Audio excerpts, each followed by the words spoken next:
মা চশমার সাথে আবার স্ট্যান্ড কবে কিনলে? স্ট্যান্ডটা কিনেছি, স্ট্যান্ডটা নতুন কিনেছি অ্যাকচুয়ালি। আমার মানে স্ট্যান্ড না, ট্রাইপড বলে এটাকে। আমার আগে ট্রাইপড ছিল, অনেকে হয়তো তোমরা দেখেছো, আমি হয়তো নাও খেয়াল করতে পারো। আমার এরকম একটা ট্রাইপড ছিল হোয়াইট কালারের, ওটা আমার নষ্ট হয়ে গেছে। তারপরে তোমাদের দাদা ভাই এরকম একটা স্ট্যান্ড কিনে নিয়ে এসেছিল। ও আচ্ছা, এটাকে স্ট্যান্ড বলে? হ্যাঁ, এই স্ট্যান্ডটা অনেকটা লম্বা হয়, ঠিক আছে, প্রায় এতটা মতো হাইটে লম্বা হয়, কিন্তু এটা রিল ছাড়া কোনো কাজে লাগে না। এটা খুলে দেখাও। এটা নিয়ে এসেছে, এটা বেকারই পড়ে রয়েছে। আর আমার তো ডিজিটাকের রিং লাইট রয়েছে, এই যে ডিজিটাকের রিং লাইট রয়েছে, কিন্তু এটা রিল বানানোর জন্য লাইটটা কাজে লাগে।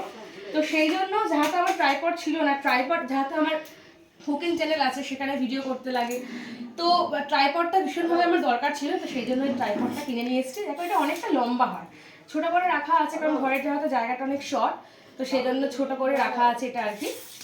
তো এই দেখো নতুন ট্রাইপডটা নিয়েছি, এটাকেও কেমন হয়েছে কমেন্ট করে একটু জানিও। আর এই রেড কালারটা ছিল, তো রেড কালারটা খারাপ লাগছে না, মোটামুটি ভালোই লাগছে। তো তোমাদের প্রথমে দেখে এটা অরেঞ্জ মনে হচ্ছিল না, দেখো, কিন্তু এটা ক্যামেরাতে অরেঞ্জ লাগছে, রেড।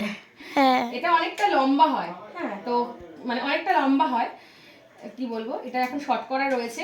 আর রেড কালারের আমার ট্রাইপড কোনোদিন আমি ইউজ করিনি, কিন্তু ভাবলাম কালারটা খারাপ লাগছে না, ভালোই লাগছে, ইউনিক টাইপের লাগছে, তো সেই জন্য ট্রাইপডটা নিয়ে নিলাম। তো কেমন হয়েছে অবশ্যই কমেন্ট করে জানাবে, ঠিক আছে? তো চলো টাটা, আবার পরে দেখা হচ্ছে।